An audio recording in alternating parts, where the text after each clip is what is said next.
Saludos benditos hermanos en Cristo Jesús, que la bendita presencia de Dios y la luz de nuestro Señor Jesucristo y su paz estén con todos ustedes, benditos hermanos.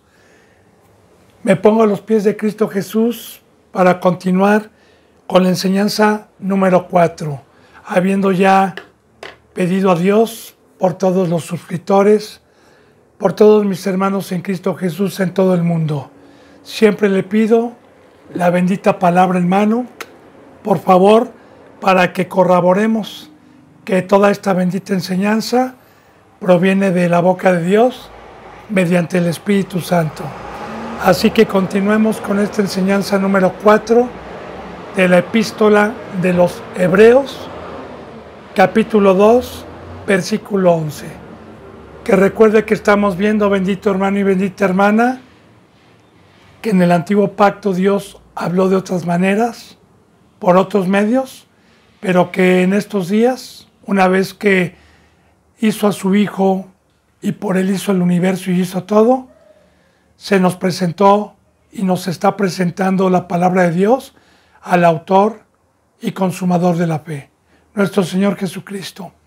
Dice en el versículo 11, porque el que santifica y los que son santificados, de uno son todos, por lo cual no se avergüenza de llamarnos hermanos.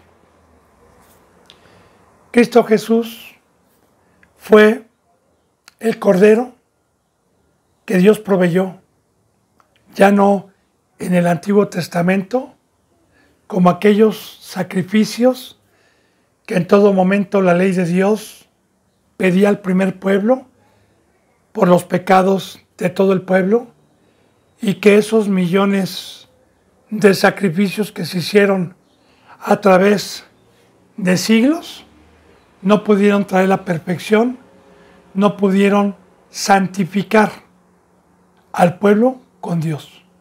La palabra santificar, bendito hermano y bendita hermana, es limpio de pecado para un propósito, para una consagración, para ser de Dios. Eso es.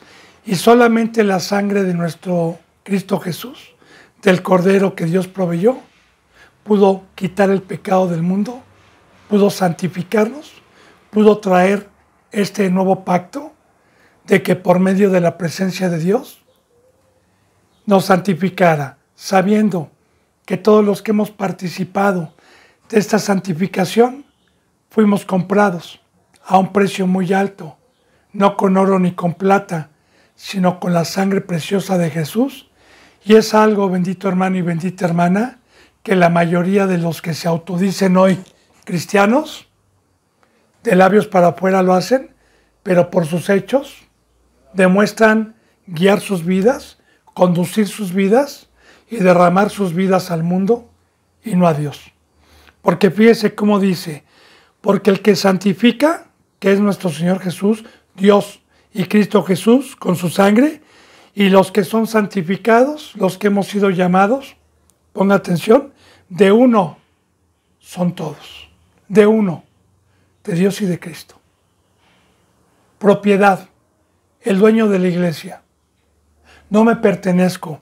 De hecho, bendito hermano y bendita hermana, desde el Antiguo Testamento, como una sombra de lo que iba a venir, Dios, de muchas maneras, nos manifiesta este pacto, hablando de los esclavos que los mismos hebreos podían comprar para que fueran de su propiedad. Y tenían que estar 6 años trabajando, y al 7º, si el esclavo quería estar ahí, si había sido un patrón bueno, se le ondaba la oreja, ¿verdad? Y voluntariamente se quedaba. De igual manera, esto es una profecía bíblica, es una sombra, porque los 6 años que tenía que trabajar un esclavo comprado con dinero de su dueño, no podía hacer lo que quisiera, tenía que trabajar para el que lo había comprado, ya profetizando y preparando Dios con sombras, con ejemplos, con parábolas, que nosotros fuimos comprados y 6 El número 6 es mientras esté en el cuerpo humano. El número 6 es de aquí abajo. El número 6 es terrenal. Y mientras yo esté aquí, por eso desde un principio en Génesis, Dios bajó y trabajó 6 días. El séptimo día reposó. También Pablo decía, porque yo ya estoy listo para recibir mi corona, yo ya he corrido la buena batalla. Claro, mientras estuvo aquí en el cuerpo humano, que es el número de abajo, y trabajó, ahora sí va arriba a descansar. Al séptimo, que todos los números son simbólicos en la Biblia, no todos, algunos números que aparecen en la Biblia. Entonces, es muy importante que la palabra de Dios dice, ya en el Nuevo Testamento, que nosotros fuimos, o que no saben que son templo de Dios, o que no saben que ustedes fueron comprados no con oro ni con plata, sino con la sangre preciosa de Jesucristo para que sean de Cristo. Recuerde, bendito hermano y bendita hermana, que en este pacto la palabra Señor significa dueño, significa amo. Y muchos de labios para afuera le dicen Señor, pero no son esclavos de Jesucristo, sino son esclavos de Satanás. Dice, son de uno, todos. Y también es muy importante hacerle un paréntesis aquí, de algunas citas bíblicas que anteriormente yo escuché utilizar por falsos representantes para enseñar que Jesús es Dios, cuando Jesús dijo, yo y el Padre somos uno. Yo quiero decirle, bendito hermano y bendita hermana, que todos los que tienen el Espíritu Santo nos une por coyunturas, nos une por ligamentos y nos une para hacer un cuerpo con Cristo, que Cristo es la cabeza y nosotros somos el cuerpo. Y todos aquellos que hemos participado de este pacto que Dios constituyó por medio de Jesucristo, somos uno solo. Dice, por lo cual no se avergüenza de llamarnos hermanos. Porque recuerde, bendito hermano y bendita hermana, vamos a recordar una cita bíblica en donde nuestro Señor Jesucristo alguna ocasión estaba dando palabra y había una multitud y su madre y sus hermanos querían verle y no podían pasar y le dijeron a Jesús, Señor, tu madre y tus hermanos están allá afuera y no pueden pasar.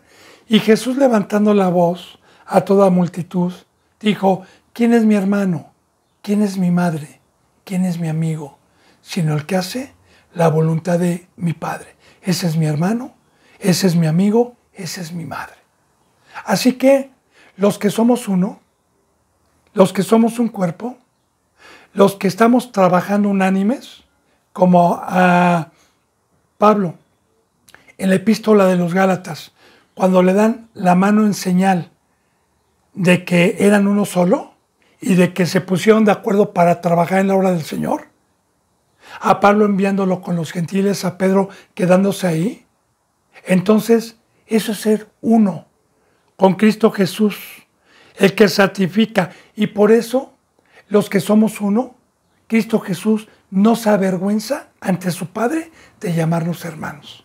Y también todos los que tenemos a Cristo Jesús, yo no me avergüenzo de llamarle hermano o hermana a alguien que está en la cruz, a alguien que fue santificado, a alguien que está consagrado, a alguien que no practica el pecado, a alguien que pertenece en el cuerpo y que está trabajando unánimes.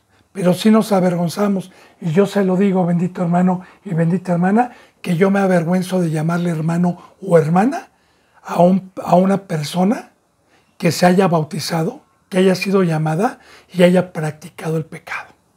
No, ni Cristo Jesús. Cristo Jesús, recuerde que alguna vez le decía a su mismo pueblo, ustedes no son hijos de Abraham, ustedes son hijos del diablo, porque los deseos de su padre queréis hacer. Si ustedes fueran hijos de Abraham, las obras de Abraham harían.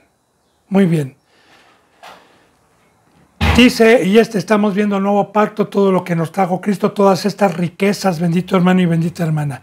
También diciendo Jesús, anunciaré a mis hermanos tu nombre en medio de la congregación te alabaré. Y nuevamente, ¿verdad? Recordemos que nuestro Señor Jesucristo se despojó de sí mismo para venir a dar testimonio del reino, para venir a dar testimonio del Padre. Anunciaré a mis hermanos tu nombre. El nombre de Dios, el nombre de Cristo.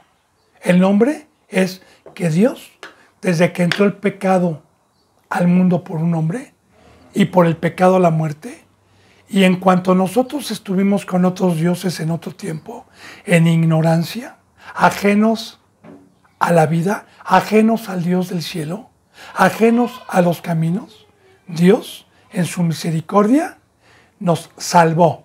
Porque el nombre de Dios y el nombre de Cristo significa Salvador. Porque el Padre y el Hijo, juntos en su bendito plan divino, vinieron a traernos salvación. Recuerde que la palabra Jesús significa salvación.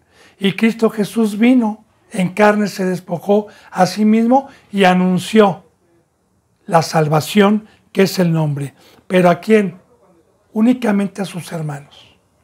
Recordemos que desde el Antiguo Testamento, bendito hermano y bendita hermana, le dijo Dios al tercer hijo de Abraham, llamado Jacob: ahora ya no te vas a llamar Jacob, ahora te vas a llamar Israel, porque precisamente de ahí vino todo el pueblo, genealógicamente desde Abraham, luego de Isaac, Jacob, todo el pueblo que Dios lo reconoció como pueblo suyo por la circuncisión.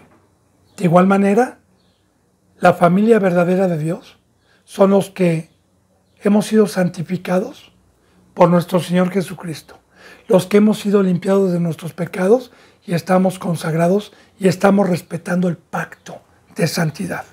Entonces, esos son los verdaderos hijos de Dios.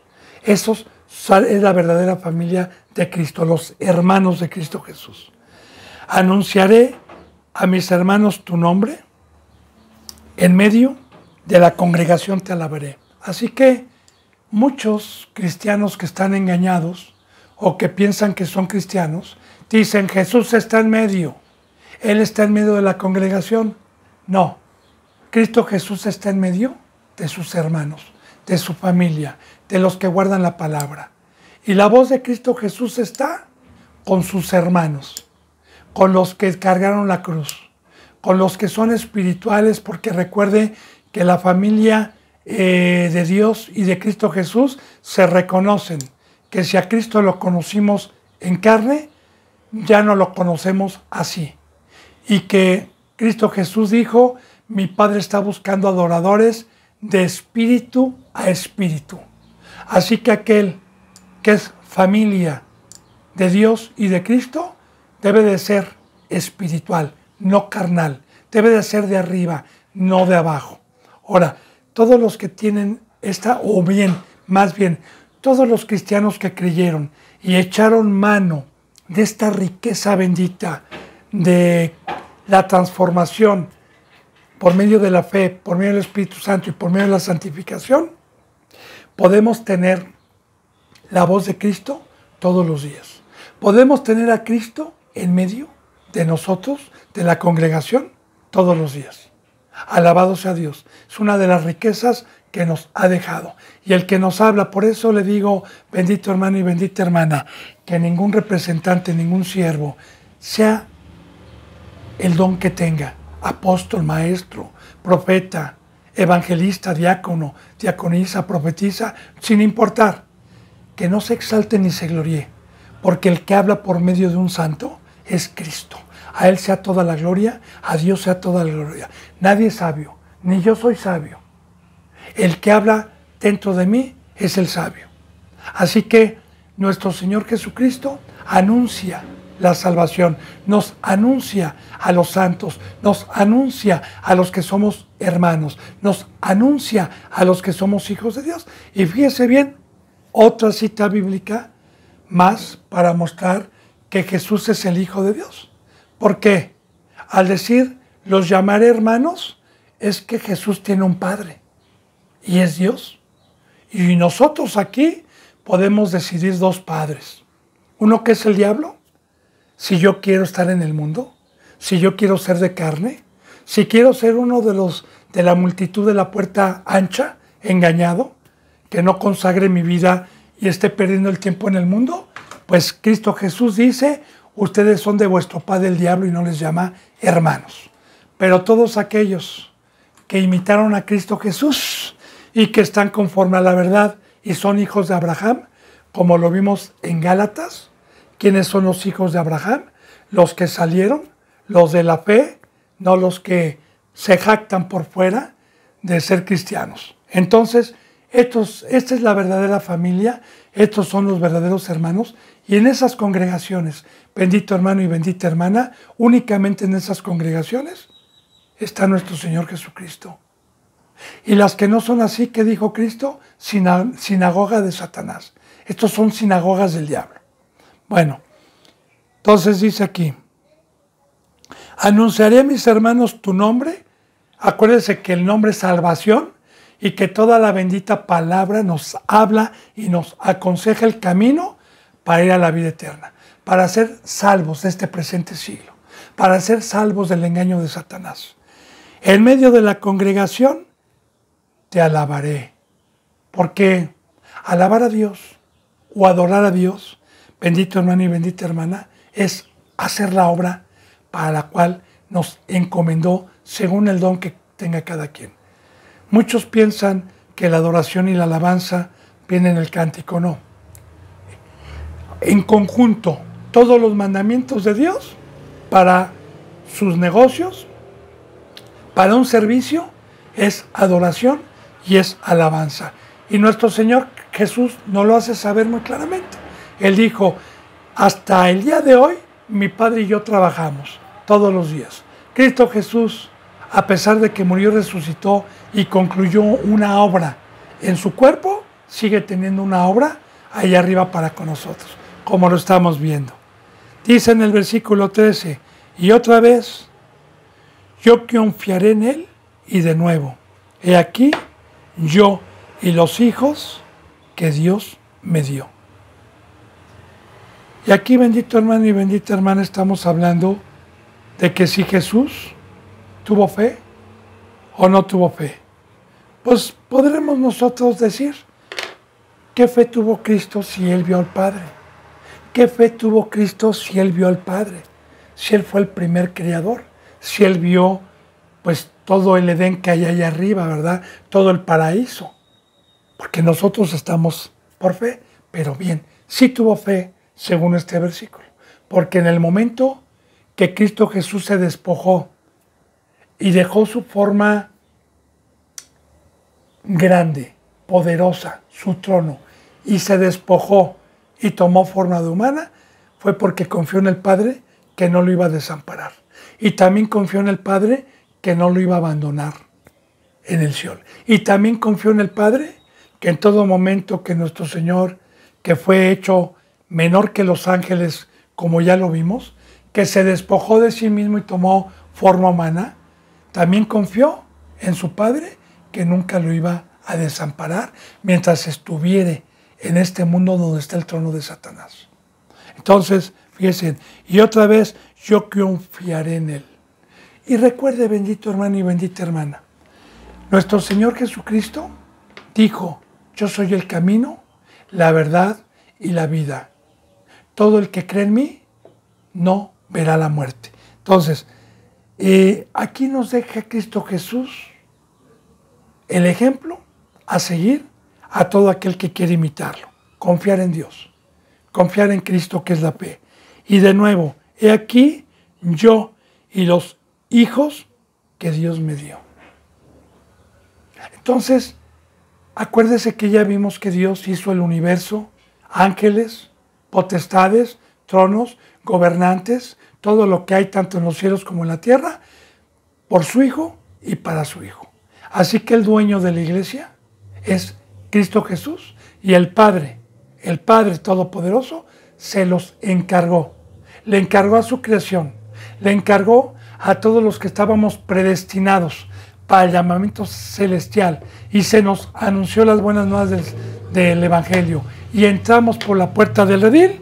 ¿Ok?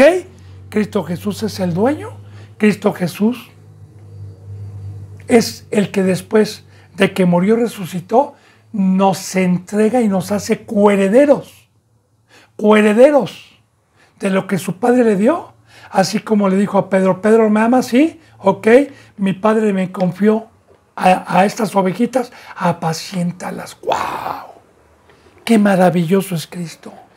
Que nos viene a compartir esta bendita bendición que el Padre le dio. Por eso es que Cristo va a llevar el juicio. Por eso es que Cristo es el que está con los ojos de llama de fuego, según Apocalipsis, ya esperando por la apostasía y por todos aquellos que trasquilaron a las ovejitas y las engañaron. Entonces, he aquí y los hijos que Dios me dio. Porque yo sé, desde que Dios me dio el entendimiento y me dio un crecimiento, que todos los hermanos y hermanas que Dios me ha permitido enseñar y cuidar a un rebaño, sé que no es mío, sé que no es de mi propiedad, sé que yo no me enseñoreo del rebaño, sé que Dios me va a pedir cuentas de cada uno, desde el primero que me mandó a mi vida, una vez que me dio el tamaño espiritual, desde el primero hasta todos los que han pasado por aquí.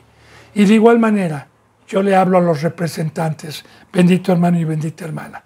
Yo deseo que su conciencia esté tranquila, porque como yo le he dado testimonio de más de 950 personas, no para jactancia, sino para gloria a Dios, en estos 15 años que Dios me ha permitido llevar el Evangelio, y de esas 900, por lo menos unos 150 duraron más de un año y medio y llegaron a un crecimiento. Bien, muchos, la mayoría ya no están por la apostasía.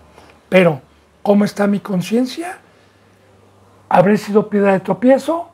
Como dice la palabra, como dijo Pablo, mi conciencia está tranquila al saber que se hizo lo imposible por cuidar al rebaño y que fue decisión personal y voluntaria el regresar al mundo. Entonces, yo deseo, representantes, si alguien ve esta venta para, con amor se lo digo, que estemos nosotros siempre conscientes de que Cristo Jesús nos ha confiado algo que el Padre le dio. He aquí yo y los hijos que Dios me dio. Dice en el 14, así que por cuanto los hijos participaron de carne y sangre, Él también participó de lo mismo para destruir por medio de la muerte al que tenía el imperio de la muerte, esto es, al diablo. Así que en el primer pueblo y luego los gentiles, así como nosotros desde que entró el pecado, porque en el Edén éramos seres espirituales y cuando se pecó entró la carne, así como nosotros participamos desde que entró el pecado de carne y sangre, y Satanás tuvo el imperio, porque recuerde, bendito hermano y bendita hermana, que todo, absolutamente todo, lo que ofrece Satanás es a mi carne que está aquí en el planeta Tierra. Satanás no me puede ofrecer nada para mi espíritu, para lo que Cristo Jesús me vino a resucitar. Entonces, la carne busca las cosas corruptibles porque mi cuerpo es corruptible, mi cuerpo va a desaparecer y por naturaleza, así lo dice la Biblia, por naturaleza, como fui hecho del polvo, como fui hecho de barro, por naturaleza, mi cuerpo me pide las cosas de aquí abajo, porque de aquí abajo fue formado, por naturaleza. Ahí está la fe, ahí está la resurrección, ahí está la batalla en donde viene en Romanos 8, que habla de la carne y del espíritu, ¿verdad? Pero recordemos que este es un pacto de fe, que nosotros los que hemos creído somos más que vencedores, porque el fuego de Dios, como ya lo vimos en Gálatas, como lo hemos venido hablando por medio de la Biblia en Romanos, este pacto es de fe, y la fe es que yo sé que tengo al Todopoderoso para consumir todo deseo de la carne. Pero de igual manera recuerde, así como nosotros participamos de carne y sangre, nuestro Señor Jesucristo así lo planeó el Padre, así lo diseñó, maravillosa sabiduría, maravilloso Dios, que nos viene a dar a su Hijo en forma humana, también en un cuerpo, para darnos el ejemplo Cristo Jesús, que en la carne, en el cuerpo que Él estuvo, no pecó y vino a cargar el pecado y venció a Satanás por medio de la muerte. Por eso Jesús es el camino. De igual manera, ¿qué representa esto? Así que por cuanto los hijos participaron de carne y sangre, Él también participó, Cristo, de lo mismo, para destruir por medio de la muerte al que tenía el imperio de la muerte, esto es, al diablo. Ahora, recordemos que aquí habla de dos muertes, Esto es muy importante meditarlo. Primeramente, en el diccionario bíblico, en la traducción fiel del hebreo o del griego al castellano, la palabra muerte significa separación. Bien, Dios nos hace en el Edén, tenemos una comunión íntima con Él, y Satanás viene a tratarnos de separar. Cuando Dios le dijo a Adán y Eva, de cierto te digo que el día que comas de este árbol, de la ciencia del bien y el mal, ciertamente morirás. Cuando Eva comió y le dio a su marido, no murieron físicamente, sino espiritualmente. Dios se apartó de ellos. Se volvieron carnales. Fueron expulsados del Edén. Entonces, esa muerte trajo Satanás. Como ya le he dicho yo, bendito hermano, dése cuenta. Vamos a ver, Cristo Jesús viene a acercarnos con el Padre para una obra, para servirle.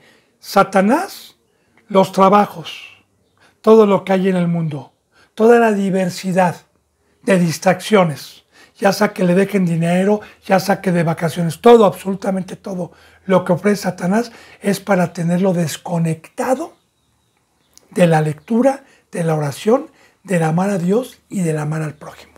Porque Dios nos diseñó para estar a sus pies. Todo aquel que venzca aquí, allá arriba, quiero decirle que si no se preparó y no se acostumbró a estar con Dios desde la mañana hasta la noche todos los días, allá arriba no va a poder ir. Porque allá arriba no hay Facebook, no hay internet, no hay trabajos. Allá arriba hay adoración, hay alabanza día y noche al lado de Dios. El que tenga oídos para oír, escuche lo que el Espíritu Santo dice. Así que nuestro Señor Jesucristo nos deja el camino porque Satanás nos separa y luego Cristo Jesús, por medio de la muerte en su carne, ahí está, es muy importante meditar en esto. ¿Qué es la muerte de su carne? Que Satanás no pudo convencerlo, estando en el cuerpo humano, para jalarlo a servirle. Aunque Satanás lo tentó, aunque Satanás le ofertó, aunque Satanás estuvo detrás de Cristo desde que nació, hasta que fue a la cruz. Pero Cristo Jesús sin pecado, Cristo Jesús separado de toda su mesa. Dice la palabra que Satanás en todo momento, que Cristo Jesús fue tentado en todo tiempo que estuvo predicando, en todo tiempo que estuvo con el Espíritu Santo, fue tentado, fue seducido, fue acechado, pero sin pecado. Satanás hizo lo imposible. Ahora, de igual manera, Cristo Jesús el camino. ¿Cómo puedo vencer yo la muerte que trajo Satanás?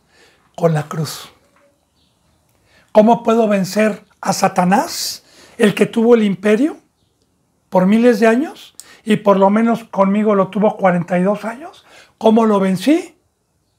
Con esta bendita riqueza, esta bendita herencia, este bendito amor de Dios y de su Hijo, llamada cruz, llamado bautizo, llamado separación, llamada de resurrección, llamado fe. Porque precisamente una vez que fui comprado, una vez que fui llamado, entonces Dios me hizo entender mediante el hambre, mediante la fidelidad que empecé a tener desde un principio, que Él me rescató de esa muerte para servirle a sus pies y que Satanás no tuviera potestad estando yo separado totalmente del mundo. Primeramente nuestro Señor Jesucristo. Ahora, así que por cuanto los hijos participaron de carne y sangre, Él también participó de lo mismo para destruir por medio de la muerte de su cuerpo, mediante su sangre, al que tenía el imperio de la muerte, esto es, al diablo. Y bueno, la bendita palabra de Dios nos enseña que Satanás tuvo un imperio durante siglos, desde que entró el pecado hasta que vino nuestro Señor Jesucristo. Tuvo el imperio sobre el ser humano. Meditemos, bendito hermano y bendita hermana.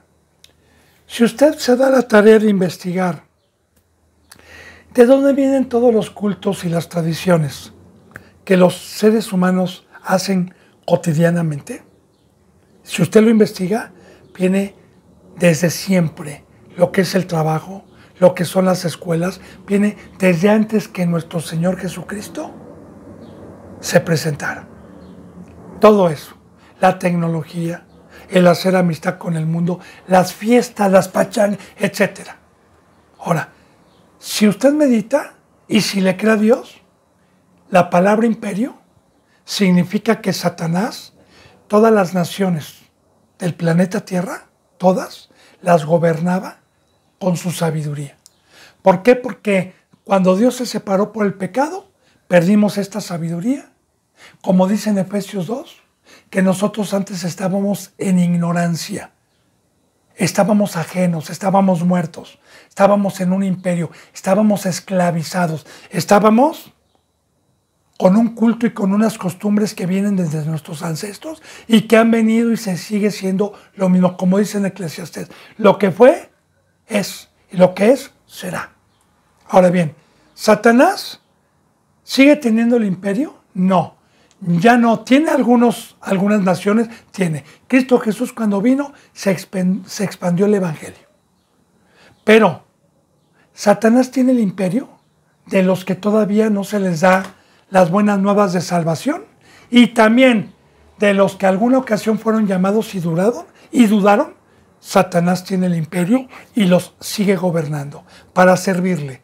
Porque la función de Satanás, la mesa de Satanás, la sabiduría de Satanás es tenernos muertos, separados para que no conozcamos a Dios. Entonces, una vez que Cristo Jesús me llamó, me enseñó cómo vencer a Satanás por medio de la fe. Y me enseñó, aquí te dejo la cruz. Claro que Él primero me trajo junto con Dios todas estas bendiciones del primer pacto por su muerte, por su sangre. Aquí tienes la cruz para que tú me imites, para que te crucifiques juntamente conmigo. ¿Por qué, Señor? Porque Satanás te ofrece cosas de aquí abajo, cosas al cuerpo humano mientras tu cuerpo humano esté aquí abajo. Y yo te voy a ofrecer cosas eternas, cosas espirituales, cosas incorruptibles. Y se te va a dar un poder y te voy a resucitar para que el espíritu que tú tenías muerto o dormido busque las cosas y se incline las cosas por fe allá arriba. Y vas a vencer a Satanás separándote totalmente de él, con la muerte en la carne, y vas a derramar tu sangre para Dios. Entonces se dice aquí, para destruir por medio de la muerte al que tenía el imperio de la muerte, esto es al diablo. Si no me explico bien y hay alguna duda, bendito hermano y bendita hermana, recuerde que ahí siempre dejo los contactos. Recuerde que soy un siervo de Dios, que no voy con ningún interés más que el de mi Señor Jesucristo. Presentar el Evangelio gratuitamente, sin ser una carga, sin pedirle nada, y si lo quiere comprobar, adelante. Siempre las puertas están abiertas aquí. A los que viven en México y a los que viven también en otra nación. De igual manera, si tiene hambre, deje su nación, véngase para acá. Aquí tiene casa, aquí tiene todo. Por parte de Dios. Entonces, o por medio telefónico o por medio de las redes sociales. Entonces dice, y librar, en el 15 dice, y librar a todos los que por el temor de la muerte estaban durante toda la vida sujetos a servidumbre. Ahora, vamos a meditar. Cristo Jesús se le llama nuestro libertador, el que vino a romper las cadenas del pecado, el que Dios puso como figura en el Antiguo Testamento por medio de Moisés. Ese instrumento que venía profetizando ya en su tiempo, Moisés, como libertador, profetizando a Cristo Jesús, a todos los que estuvieron en servidumbre en Egipto, por más de 400 años, 430 años, que estuvieron en esclavitud, y librar por el temor, fíjese bien, por el temor de la muerte, por el temor de la muerte. Esto es muy importante. Y librar a todos los que por el temor de la muerte estaban durante toda la vida sujetos con un yugo, cautivos, encarcelados por el poder de Satanás. Ahora, de igual manera, cuando nuestro Señor Jesucristo, Dios, llegó a reconciliarme personalmente con Él por medio de un siervo y por medio de su palabra, y me hizo saber que el pecado entró al mundo por un hombre, y por el pecado la muerte, y que yo estaba bajo el yugo del diablo y bajo el imperio del diablo, como dice en 1 de Juan, capítulo 3, 8, que los que practican el pecado son del diablo, que para esto apareció el Hijo de Dios, para deshacer las obras del diablo. Entonces, yo creí, recuerde, yo creí, y me dio temor de estar en servidumbre, porque Jesús me dijo, y Dios me dijo por medio de su palabra, que esa esclavitud y ese duro trabajo que yo tenía iba a ser vano y que no me iba a llevar a la vida eterna. Y le pedí perdón y me arrepentí con gran temor de salir de ahí. Por eso dice, y librar a todos los que por el temor de la muerte estaban durante toda la vida, sujetos a servidumbre. Ponga atención, es lo que le vengo diciendo, bendito hermano y bendita hermana. O somos siervos de Satanás, o somos siervos. La palabra servir o servidumbre viene de siervo, viene de servicio. Y únicamente hay dos señores a quien podemos darle nuestras vidas, a Jesús o al diablo.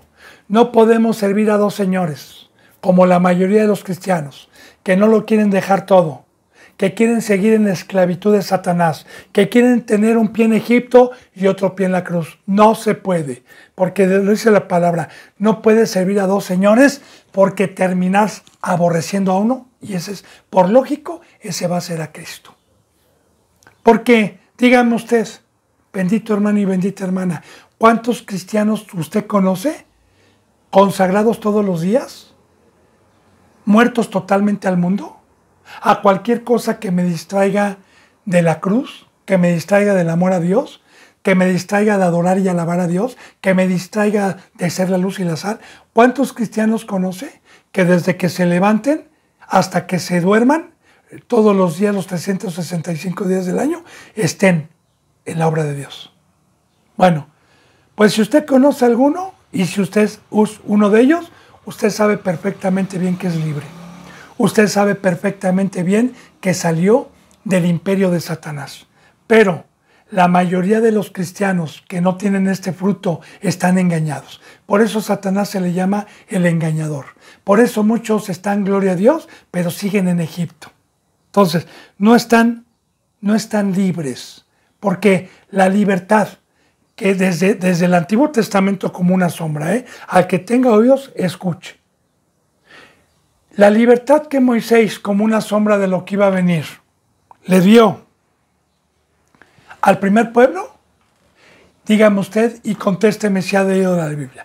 Una vez que el pueblo fue rescatado y pasó el Mar Rojo, que representa el pacto y el bautizo hoy, dígame si volvieron a hacer algo de lo que hacían en Egipto. Dígamelo usted, contéstemelo si ha leído la Biblia. Pues absolutamente nada. Nada de las costumbres de 430 años. Pasaron a una vida nueva. pasaron a adorar a Dios todos los días, pasaron a tener una comunión con Dios, pasaron a recibir una ley, pasaron a recibir un maná, que es la palabra, todos los días. Pasaron a recibir la roca, la peña de Orob, que representa Cristo, el Espíritu Santo. Todos los días, todos los días. Ya no hacían nada, absolutamente nada. Los enseñó Dios a lo que perdió Adán y Eva, los enseñó Dios a adorarle y a estar con Él, como lo acabamos de decir. Una familia, uno solo con Dios, uno solo con Cristo, porque así fue el primer pueblo, uno solo con Dios y totalmente diferente a todas las naciones que en los tiempos de Moisés los rodeaban, como los sirios, como los egipcios, como los moabitas, como los amonitas, como los filisteos, etc. Entonces, vamos viendo, bendito hermano, que desde el Antiguo Testamento, y bendita hermana, que desde el Antiguo Testamento nos enseña cuál es la palabra libertad. Los que son verdaderamente libres de la esclavitud, del afán, del dinero, de la preocupación, de que no puedo atender a Dios, no puedo ir a la palabra todos los días porque de qué como, de qué le doy a mi familia. Mi hijo tiene que ser alguien el día de mañana y ahí está. Dios los hace a un lado porque sin fe es imposible agradar a Dios. Porque el que ha entrado en este camino debe de saber que somos extranjeros, peregrinos, gente de paso, advenedizos, que el planeta Tierra no es nuestro hogar, que únicamente es una preparación. Y ahí está. Todos estos cristianos se les llama cristianos de vista corta. Así como el primer pueblo. Eran ciegos. No podían ver las señales del cielo. No podían ver más allá de sus narices. De igual manera también, la mayoría de los cristianos, al comportarse de la manera y de alejarse del pacto de amor a Dios y de amar al prójimo, son cortos de vista y no son libres. Bendito hermano y bendita hermana. Ahora, ¿a quién va a librar? ¿A quién vino a librar? Y a librar a todos los que por el temor de la muerte, por el temor de regresar a Egipto, por el temor de estar separados de Dios, por el temor de no conocer a Dios y de no pasar tiempo con el Padre, estaban durante toda la vida sujetos a servidumbre. Bien, haciendo edificios, ciudades, porque ya decía yo, bendito hermano y bendita hermana, que la servidumbre también que tuvo el primer pueblo era para hacer esas grandes ciudades que hoy impactan en la historia al siglo que estamos, impactan la arquitectura, impactan todo lo que hacían, cómo era posible que sin máquinas y eso lo hicieran. Pues sí, tenían miles y miles de esclavos para poder hacer eso. Y yo le decía la vez pasada también, hoy usted va a Dubái o va a Arabia, ¿verdad? Que es de Dubái, y ve usted las ciudades en Nueva York y los edificios y las calles, y ve usted las ciudades grandes que hay, y se queda usted con la boca abierta. ¿Y de dónde crees que sale todo? ¿De dónde cree? Pues de la servidumbre en que los seres humanos están pagando impuestos, trabajando de sol a sol y pagando porque de ahí se construyen hoy todas las ciudades. Ya como una sombra espiritual de lo que iba a venir. Bueno, dice en el 16, porque ciertamente no socorrió a los ángeles, sino que socorrió a la descendencia de Abraham. Ahora, es muy importante, Cristo Jesús no vino a socorrer a los ángeles caídos, porque recordemos que la bendita palabra de Dios nos enseña que Satanás se trajo a la tercera parte de los ángeles de Dios. Llamados también ángeles, sí, también son ángeles, pero son ángeles del diablo. Él no vino a socorrer, ellos ya no tienen perdón de Dios. Si no vino a socorrer, tampoco al primer pueblo incrédulo, como ya lo vimos en Romanos, como ya lo vimos en Gálatas, a los que se sentían sumos sacerdotes también, a los que se jactaban de ser doctores de la ley en aquel entonces. No, fíjese bien, vino a socorrer, ponga atención, a la descendencia de Abraham. Y creo que usted y yo vimos en Gálatas, por eso le dije que nos íbamos a ir a Hebreos, a estudiar Hebreos porque iba a tener una concordancia para poder concordar las enseñanzas de Romanos, de Gálatas. Ya vimos quién es la descendencia de Abraham. Le voy a recordar un poquito lo que vimos en Romanos, lo que vimos en Gálatas. La descendencia de Abraham, que es el padre de la fe, es porque Abraham, una vez que en el planeta Tierra, en aquel entonces, remontándonos a Génesis, hace miles de años, nadie conocía al Dios del cielo y de la tierra, por Nimrod, por la torre que se levantó de Babel, y que nadie conocía a Dios.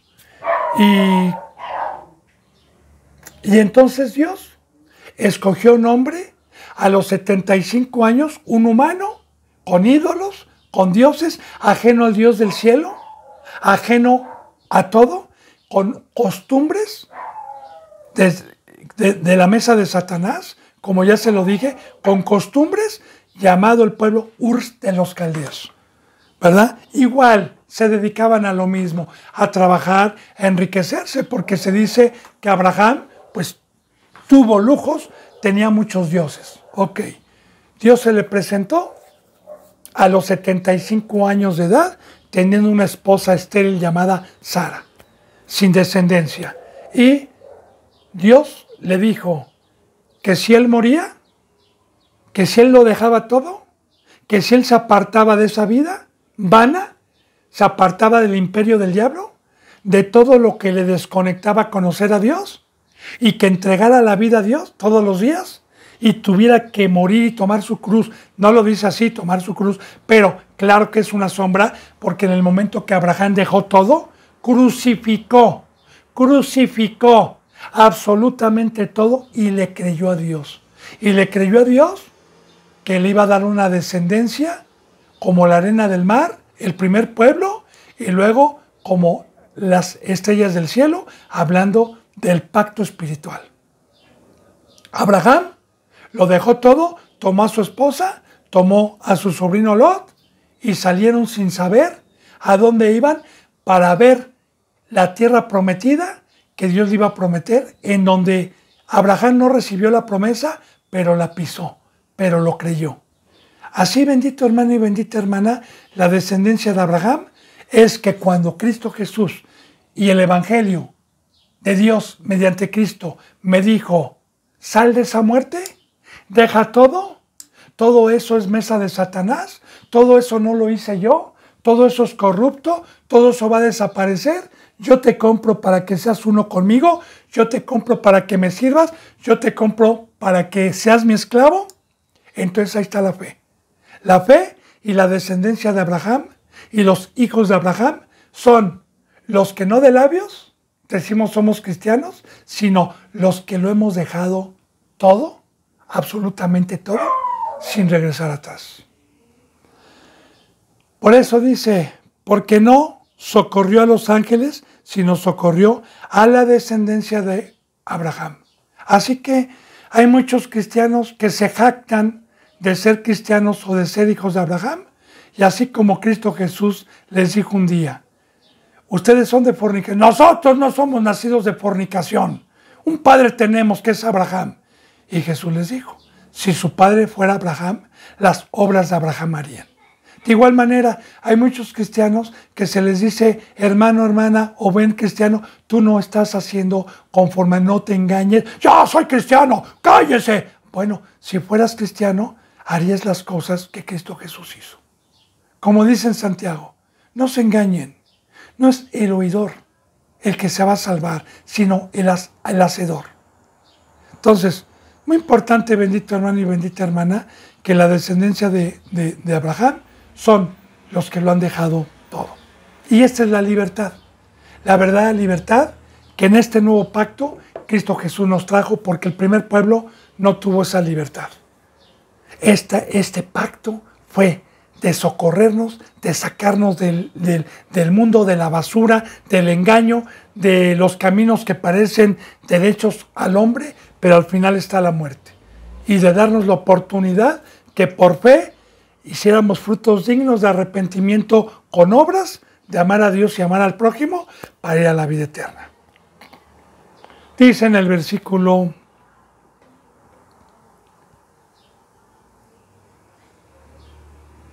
17, por lo cual debía ser en todo semejante a sus hermanos para venir a ser misericordioso y fiel sumo sacerdote en lo que a Dios se refiere para expiar los pecados del pueblo.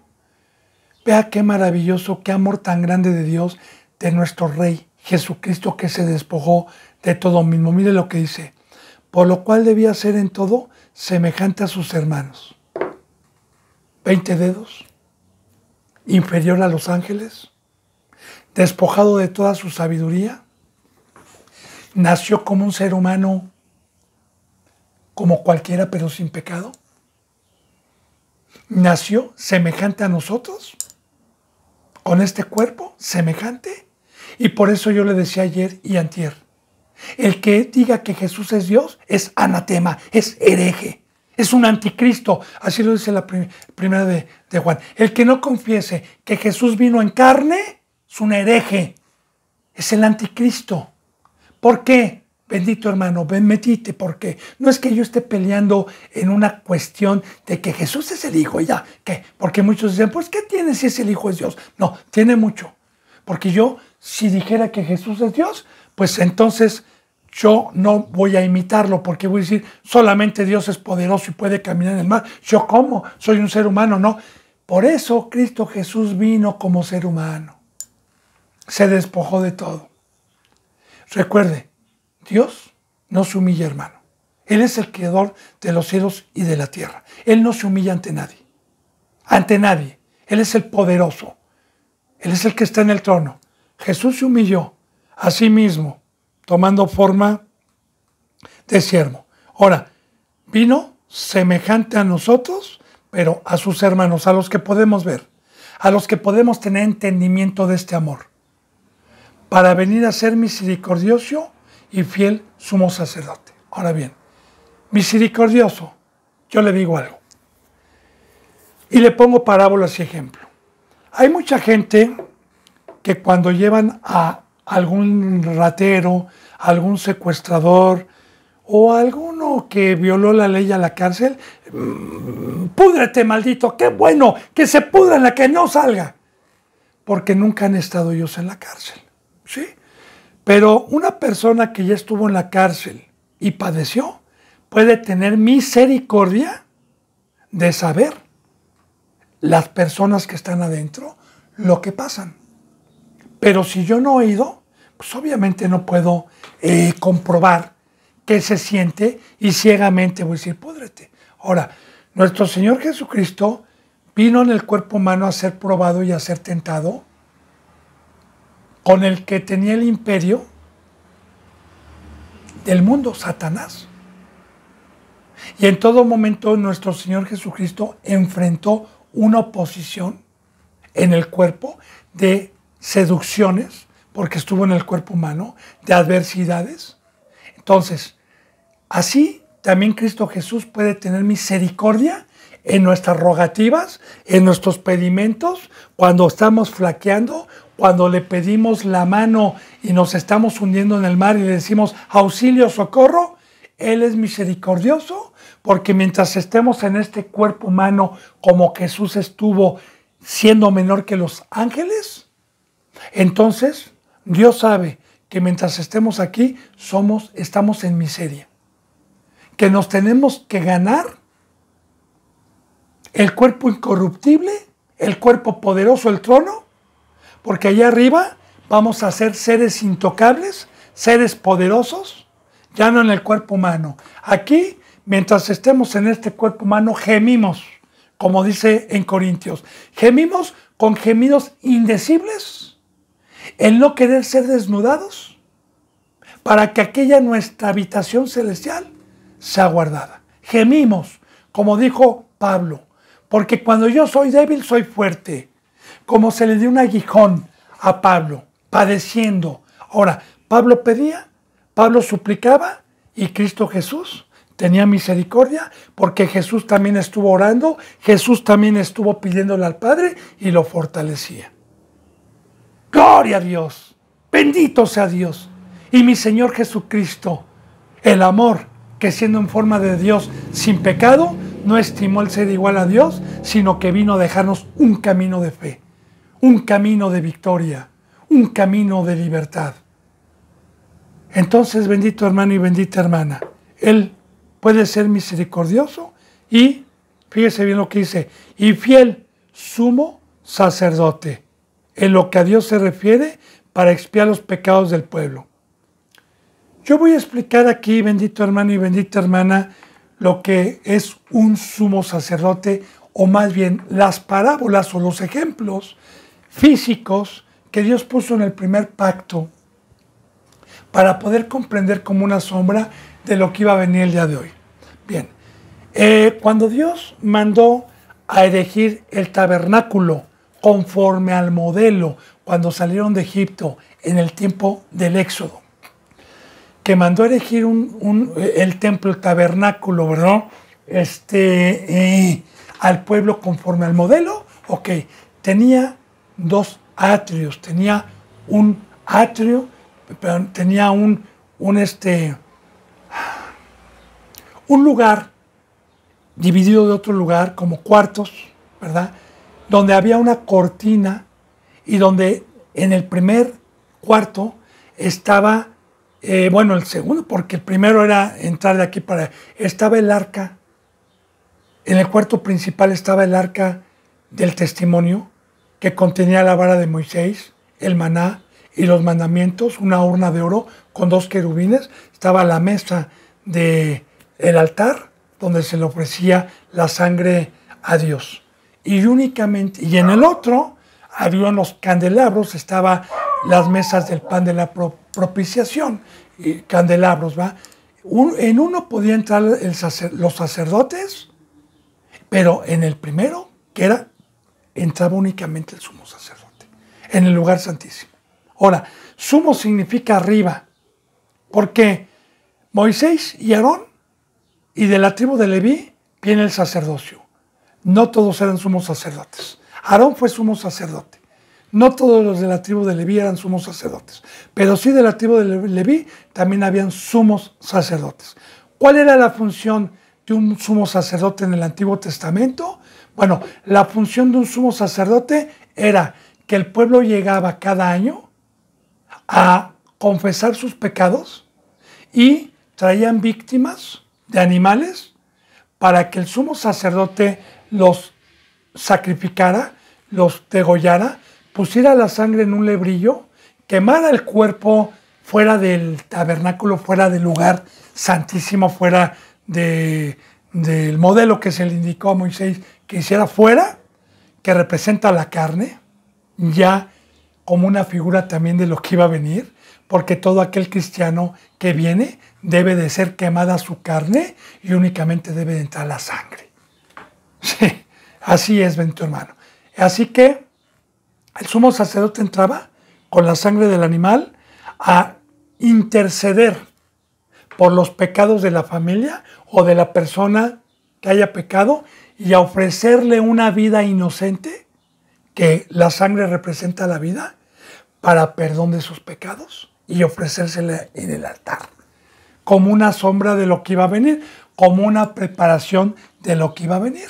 Porque y los sacerdotes de la tribu de Leví no podían entrar al lugar santísimo, sino únicamente se ocupaban del otro cuarto, del otro atrio, donde estaban los candelabros, donde ellos tenían que tener los candelabros prendidos, no los podían dejar apagar, ya representando hoy también la iglesia de Cristo, que no podemos entrar al lugar santísimo ahorita donde está Dios, que era una sombra, donde está la presencia de Dios, y que nosotros mientras estemos aquí nos ocupamos de que no se le apague a usted la luz, de estar cuidando el espíritu, de estar apacentando, de estar cuidando que haya luz y de estar cuidando también que haya pan y estar cambiando el pan.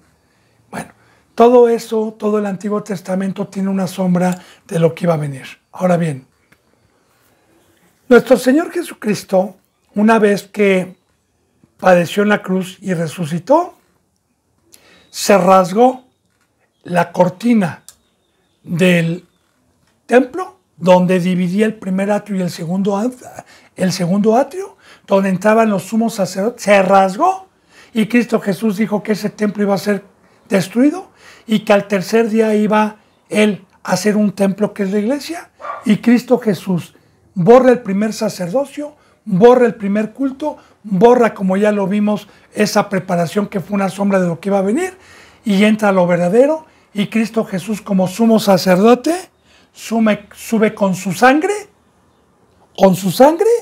a abogar a Dios en el verdadero lugar, ya no como el modelo que se le dio a Moisés, sino en lo verdadero, a abogar por todo aquel que se arrepiente y que viene manchado del mundo, para que Cristo Jesús ofrezca la sangre a su Padre.